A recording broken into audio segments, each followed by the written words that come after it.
بسم اللہ الرحمن الرحیم۔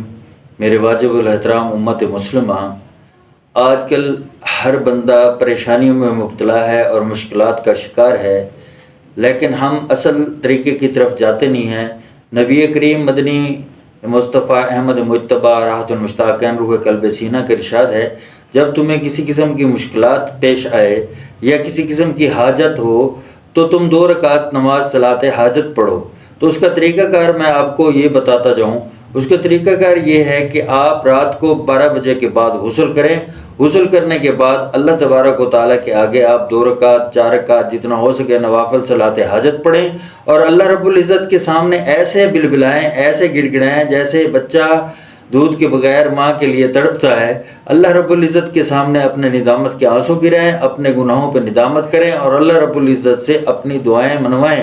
انشاءاللہ تبارک و تعالیٰ اپنا یہ سلسلہ تواتر کے ساتھ جاری رکھنا ہے، اور اللہ رب العزت ضرور بالضرور آپ کی مشکلات بھی دور فرمائیں گے، اور انشاءاللہ اللہ تبارک و تعالیٰ آپ کی حاجات بھی ضرور پوری فرمائیں گے۔